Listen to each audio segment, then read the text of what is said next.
Ndasubiye kubaramutsa mwe banywanyi mukurikira imboneshakure yacu ari nayo yanyu Shiramatsiko TV. Ni imboneshakure imwe rudende idushikiriza inkuru n'ibiganiro utaronka ahandi.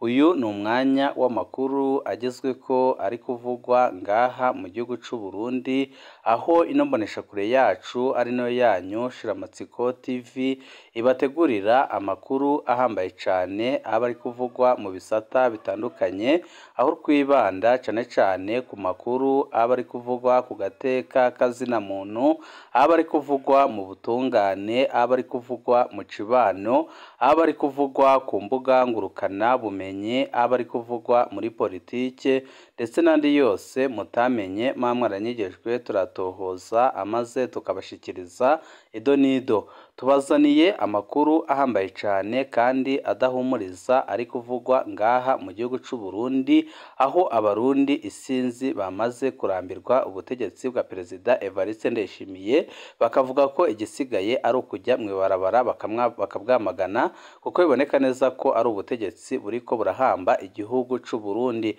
Turabirwa koko mwido nido ry'amakuru. Turaza no kubabwira ku mutekano w'umukuru w'igihugu c'u Burundi Evariste Ndayishimiye, aho amakuru adushikira avuga ko ibintu byamaze gukomera cane ku kirimba c'umukuru w'igihugu, aho amasoko adushikira avuga ko ibintu bitoroshe. Bamwe mu bacungera umutekano w'umukuru w'igihugu bamaze kwigabura mu mirwi ibiri, hakaba hari umurwi ushaka gukuraho Perezida Evariste Ndayishimiye, mu gihe ku rundi ruhande hari umurwi ushigikiye Perezida Evariste Ndayishimiye. Turaza kugaruka ku bihangange biriko birahanganira intebe yo kuba umukuru w'igihugu mu gihugu c'u Burundi, ndetse n'amasoko adushikira yerekana ko byose biriko biraba, harimwo ukuboko gukomeye cyane kuwahoze ari umushikiranganji wa mbere w'igihugu c'u Burundi General Arengiyome Bunyoni.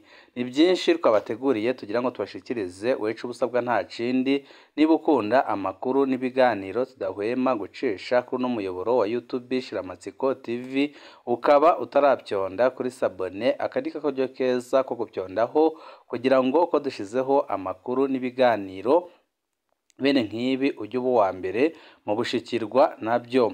Intara Bujumbura, komine Mutimbuzi, hari umuryango utabarizwa umupolisi n'imbonerakure baraye bahaswe kugandagura abantu.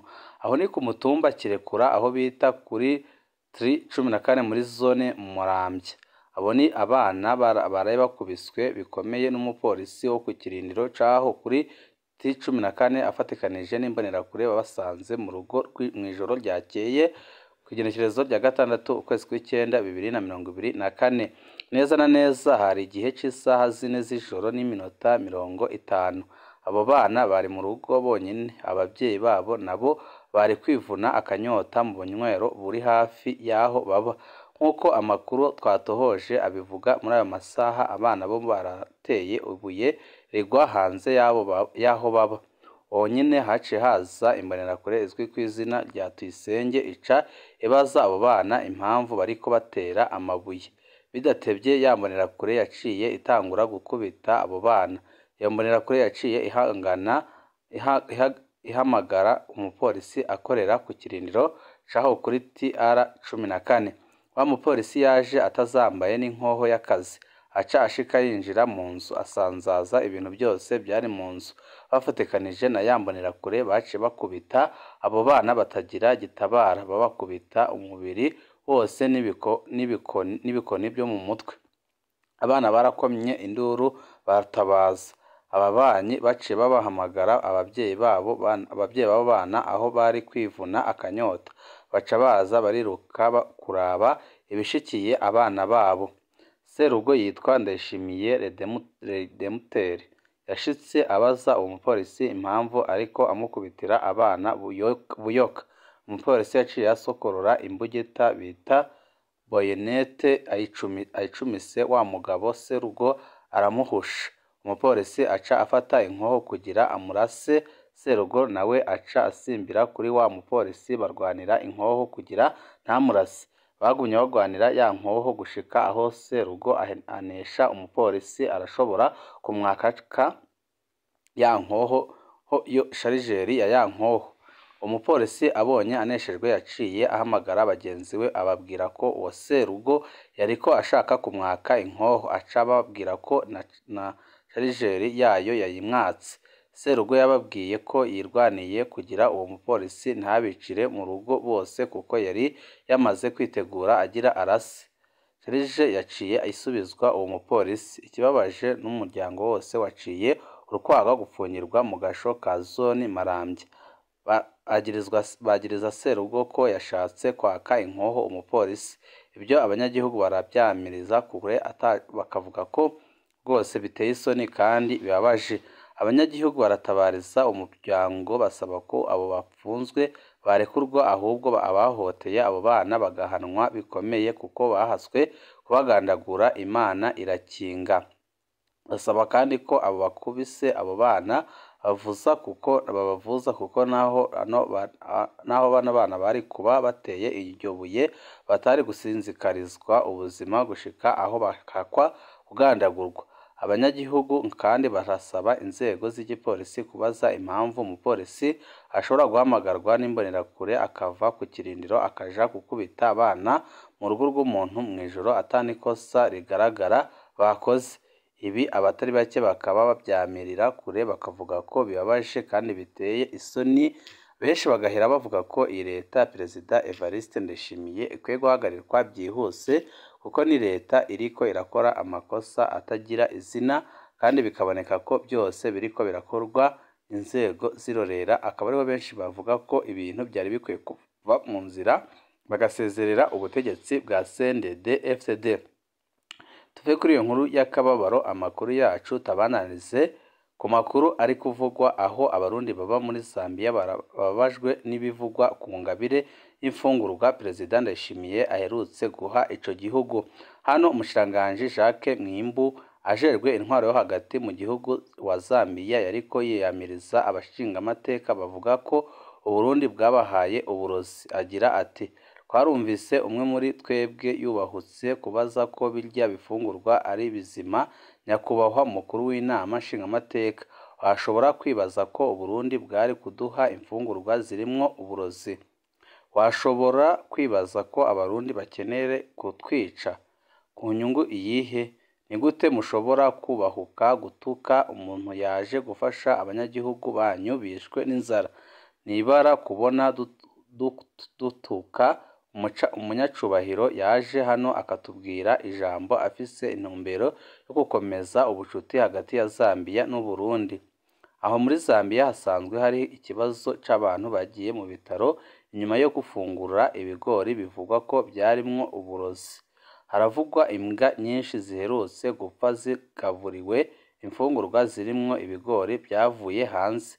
Ibihuha bica bitera bikwegera koko ibigori byatanzwe n'Uburundi aribyo biriko birabagwaza. Ariko ayo makuru siyo. Abarundi baba muri Zambia baratewe umutima uhagaze n'ibyo bihuha biguma bikwiragizwa kuko bica bikwegera abarundi babayo. Bamwe batwandikiye ejo ko umukwabo wo gufata abarundi usa n'uwongerekanye cane muri no minsi, ariko harakwizwa ibyo bihuha aho amakuru ava muri bamwe mu banyagihugu yemeza ko rwose imfungurwa zavuye mu Burundi zirimwo uburozi, mu gihe abandi babyamirira kure bakavuga ko ataburozi Uburundi bwari gushobora kohereza Zambia. Ibi byose nyine bikaba byerekana ko imfashanyo yahawe icyo gihugu itari gikwiye. Ari naho abarundi bavuga ko rwose bibabaje kandi biteye isoni kubona ujyana imfungurwa mu kindi gihugu mu gihe mu gihugu cawe inzara iriko irazura inzara. Iduga ridasanzwe ry'ibiciro ryatumwe n'ikiza ca COVID-19 hamwe n'intambara ziri mu isi. Marie Chantal Nijimbere niko yatangaje. Marie Chantal Nijimbere mu byo ajejwe harimwo ubudandaji aremeza ko iduga ridasanzwe ry'ibiciro mu gihugu ari ikwirikizi ry'ikiza ca COVID-19 hamwe n'intambara zibonekeza ku migabane itandukanye y'isi. Nijimbere Marie Chantal yemeza kandi ko iduga ry'ibiciro ritari mu Burundi gusa ahubwo ko riri no ku isi yose.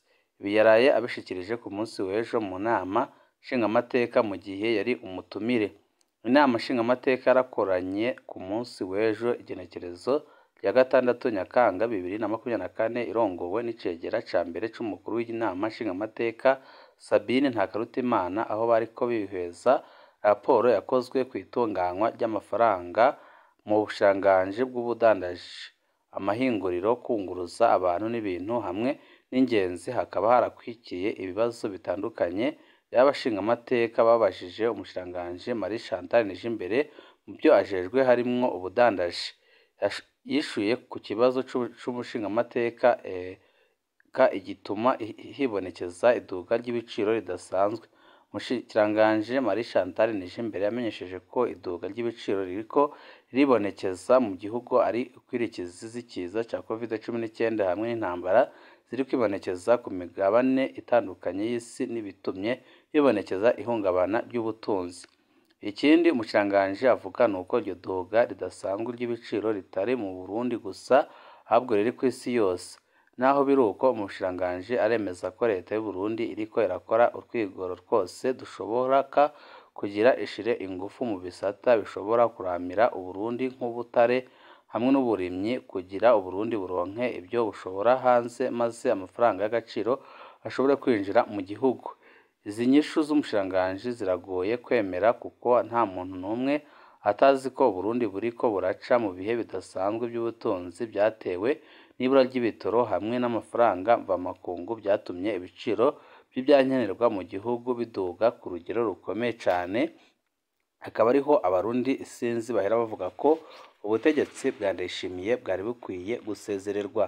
Tuve kuri iyi nkuru, amakuru yacu tabananize ku nkuru irebana n'umutekano, aho amasoko yacu mu nzego z'iperereza yemeza ko ibintu bitifashe neza ku kirimba c'umukuru w'igihugu, aho Perezida Evariste Ndayishimiye yamaze gutahura ko hari umurwi ushaka kumukandagura, ndetse akaba ari umurwi ukomeye cane ushigikiwe n'ibihangange bikomeye cane bikomoka muri CNDD-FDD.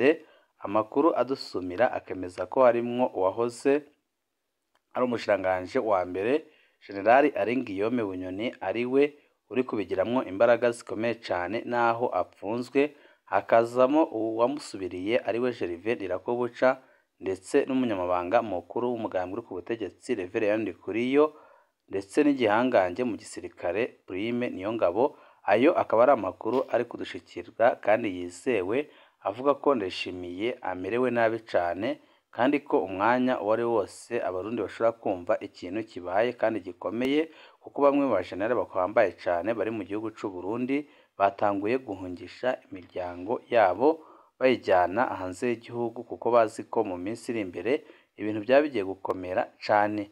Turabandanya gukurikirana ayo makuru, nituza kumenya bishasha turaza kubashikiriza tunyuze kuri uno muyoboro wa YouTube Shiramatsiko TV, udushikiriza inkuru n'ibiganiro utaronka ahandi. Ibihe byiza nibyo ndabipfurije.